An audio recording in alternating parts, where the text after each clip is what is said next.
Hello everyone, welcome back to my channel and welcome back to another video. Today I am going to be doing a big catch-up mukbang Q&A, even though I've just realised I don't actually have any food. It's not really a mukbang, I just have a drink.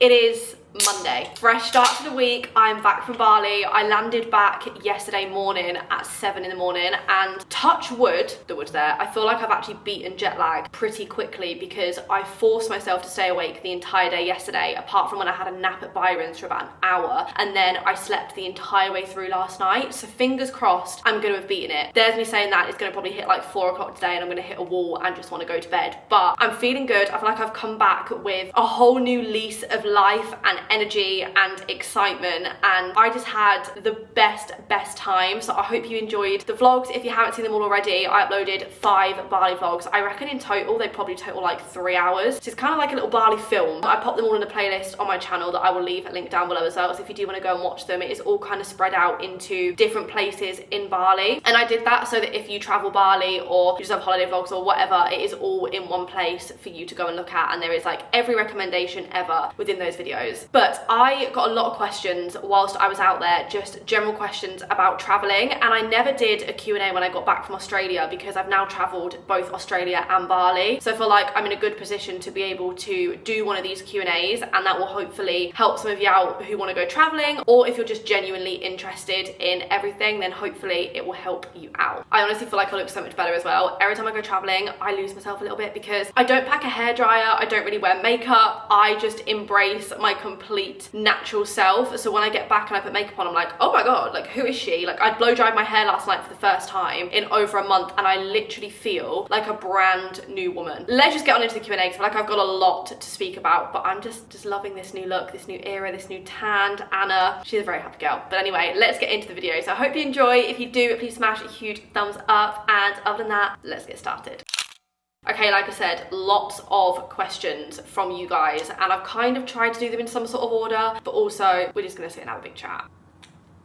Also, have 100% officially made the switch to Coca-Cola Zero, and I'm obsessed. I genuinely hate the taste of original Coke now. When I tried it, when I was on the plane, they didn't have any Coke Zero, and I thought, oh, I really need that caffeine pickup. Like, I'm just gonna like have an original Coke, and it just tasted horrible. And I knew that was gonna happen. I knew once I became obsessed with Coke Zero, I was gonna end up hating it, and I do, which I'm really glad about, because this has literally been the biggest change in my diet ever, and it's the best change I've ever made. Anyway, the first one, what is it honestly like staying in a hostel? For me, I have done hostels both times I've traveled. Obviously at the end of Bali, we stayed in villas because we extended it to have like a holiday rather than traveling, but I stayed in hostels for the first part and then stayed in hostels the entirety of Australia. And personally for me, I love it. I've done both like private dorms in the sense of it's just been our group, and I've also done shared dorms where we've had people we didn't know staying in our rooms. I feel like I've experienced it all. For me, I feel like if you're going traveling, you have to stay in a hostel. One, not only because it is budget friendly and of course it's a lot cheaper than staying in hotels and villas, but two, I feel like you just experience that like authentic traveling vibe and experience by doing that, and you get to meet so many people. One thing I will say is in Bali, we didn't stay in any dorms with like other people because there were so many of us traveling, we all filled up one dorm, whereas in Australia, I actually met a lot of people because we did a couple of shared dorms. I had some interesting experiences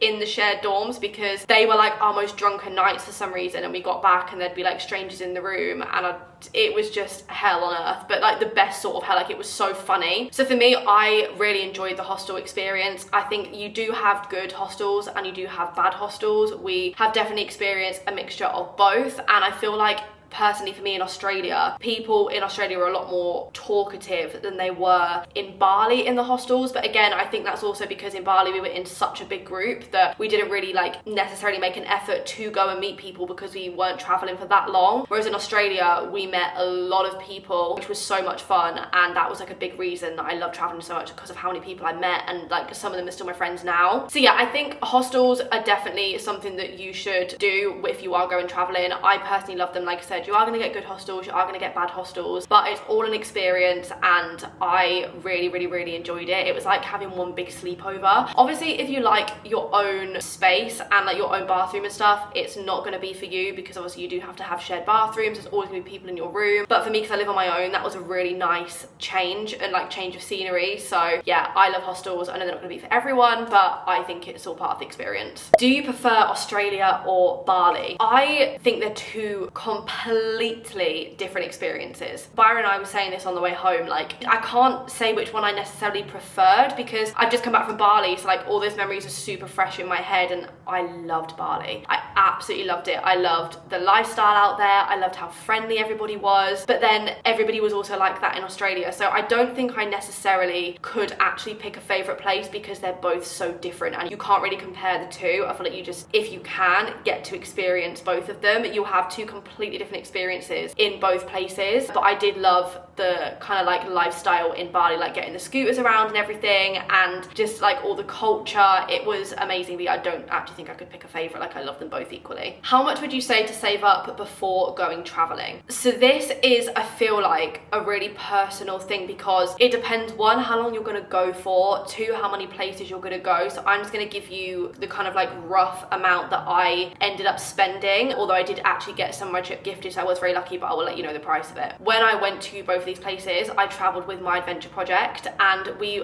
both times have actually been like the first set of people to do those tours. So when we did the Australia tour, no one else, I'm pretty sure, had done the My Adventure Project tour. Like we were the first people doing it, I'm pretty sure. And Bali, we were 100% the first people doing it. So we got to experience like what it was going to be like exactly for those of you who do it now. And the amount of people that have traveled with My Adventure Project after watching my videos is insane. So like I hope you've had the best time. They are just the most amazing company to travel with. I can't remember the price of the Australia trips. I'm gonna have to pop it on screen, because the way My Adventure Project work is you get the like base trip and then you can do add-ons. So in Bali, the base trip is $799, which is for all of your hostels, all of your travel within Bali. Some of the activities are included, and then again you can do add-ons, which obviously cost more. But I know that for Bali, that is actually one of the cheapest, if not the cheapest, tour that you can do around Bali, and they take you to a lot of places that other tour groups don't. In Australia, the tour was obviously a lot longer, so it is a bit more expensive, and this doesn't include flights. So for Bali, we paid £1,400 for a return flight, and then in Australia, I want to say we actually paid around the same. I think it ended up being around $1,500.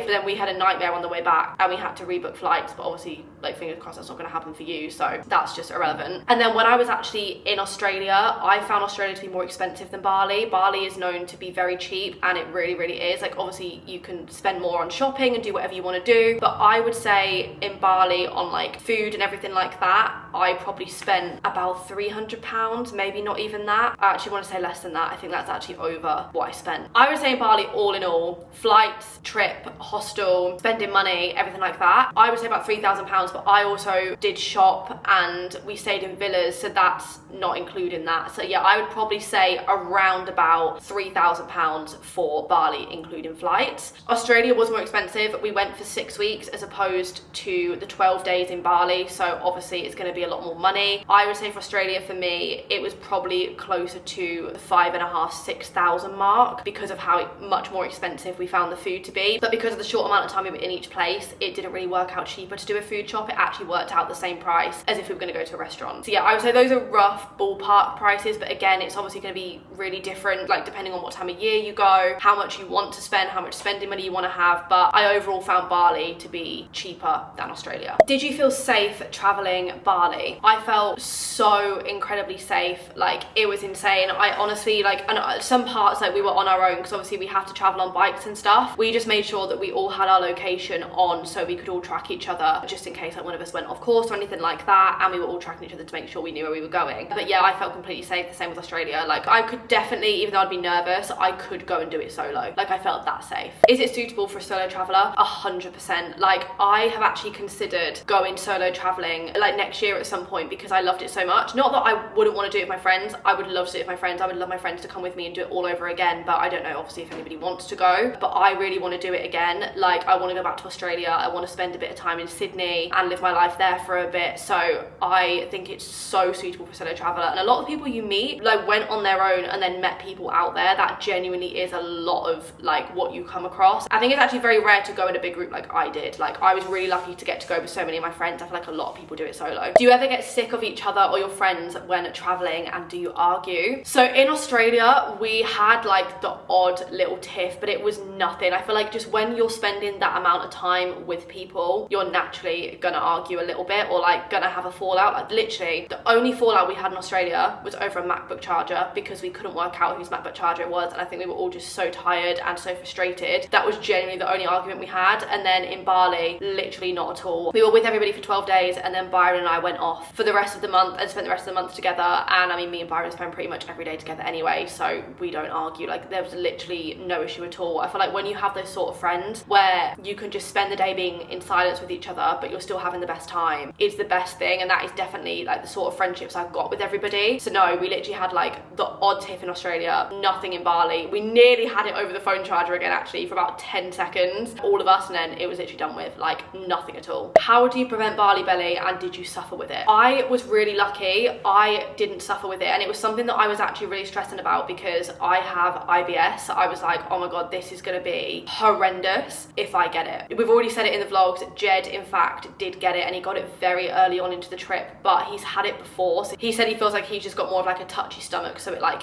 hits him easier. I actually had a jab before I went out. I'm pretty sure the typhoid jab, which is to help with the water and everything, and I had that before I went. However, I literally got it 2 days before I flew, and it didn't kick in for 10 days. So make sure you get your jabs earlier than I did because I didn't realize. And they also check as well if you want like other jabs, but I'd already had them, so I was fine. But yeah, I had that jab. And also there's just little tips and tricks. Like, the laws and regulations in Bali now have really changed over the last few years, so you will be safe having the ice. As long as the ice has got a hole in it, which I was checking in every restaurant, you will be completely fine. I literally had a bit of a dodgy belly one night, and I think that was because I am a bit intolerant to cheese and burrata anyway, and I decided to have the cheesiest pasta at the Italian because I just thought, I want it, and I had a bit of a bad belly, but like, it wasn't Barley Belly. It was nothing like that. I think obviously a lot of people get it. I think when you go there, like I said, just maybe get your jabs before and check the ice has holes in it, and also make sure you just check an IV drip company's number before you go, or find out like the local hospital's number or whatever, just in case, because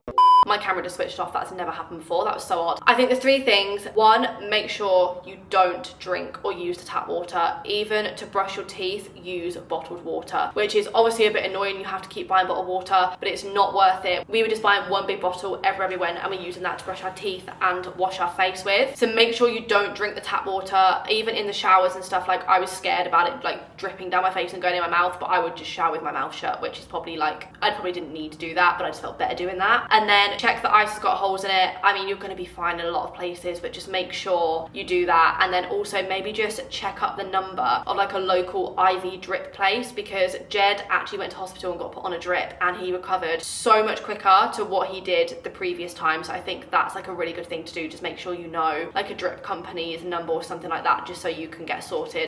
My camera did it again. It keeps saying it's overheating. I have no idea why, so I have no idea the last thing I just said again. But the final thing, charcoal tablets. Charcoal tablets will be your best friend if you start to feel sick. Has bought some of these and they were amazing. Like, the minute like she felt sick, she took them and she was fine. So definitely pack some charcoal tablets. What is the best and worst part of traveling? For me, the best part was definitely getting to experience it with my best friends, and also getting to experience, I know it sounds silly, but like a whole different way of life. Like, life in Australia is so different to life in Manchester, and life in Bali is so different to anywhere I've ever been before. And it was so incredible to experience so many different cultures and meet so many different people and learn new things. It really opened your eyes to a whole different side of life, which I personally love. Like, I love learning about people and different like beliefs and cultures, like I said, and Bali is the best place to go and do that. I personally loved like the days that we got to go to the temples and watch the fire dance and everything like that, I found it so interesting because it's just so different to what I'm used to back home. So for me, that was like definitely the best part of traveling. I feel like I come back just a better person from what I've learned and what I've seen, and it's just, yeah, an experience that I think everyone like deserves to have. The worst thing, honestly, there's really not much. The worst thing, I guess, is just how tired you are. Like, you are so tired a lot of the time because you're going to so many different places. There's a lot of traveling involved, and especially like in Australia, you do a lot of overnight buses, and then in Bali you do a lot of like day travel. Like, none of the travel is overnight in Bali, it's all in the day, but it is very tiring moving around to a lot of places all the time and then doing like one activity and then going again. But that again is part of the traveling. For me, that is literally the only bad part, like just how tired I was. Did the water damage your hair? This was something that I was really worried about before going to Bali, because can I just mention, I have been to Bali before, but it was like 6 years ago and I only went for a week on a brand trip, so it was a completely different experience to what I had now, and I honestly don't remember what I did back then. Like, I probably drank the that water because I was that stupid. Anyway, this time I actually bought a shower filter. However, because we were sharing bathrooms in the hostels, I tried to, when we go into the shower, twist the head off, and I couldn't, so I couldn't put the shower filter on. So I was washing my hair, but like I wasn't properly washing my hair because I was so scared. I did lose a little bit of hair out there, nothing crazy. Like, I think I just lost a normal amount of hair that I would lose at home, although my hair just felt really shit. Like, because I was in and out of the pools and in and out of the sea, and then I'd get in the shower and I wouldn't wash it properly, and then I didn't have a hairdryer to hairdry it, I feel like my hair just didn't look like this. However, I've got back and I done my hair yesterday and it honestly feels completely fine. Like, I need a haircut, I need to get my dead ends like cut off, but other than that, I really didn't struggle with it at all. The shower filter was a bit annoying because we could put it on in the villas, but then the villas have filtered water anyway. So the only reason I bought a shower filter was for the hostels, and it was fairly heavy as well, but I just could not figure out for the life of me, and neither could anybody else, how to put it on the shower.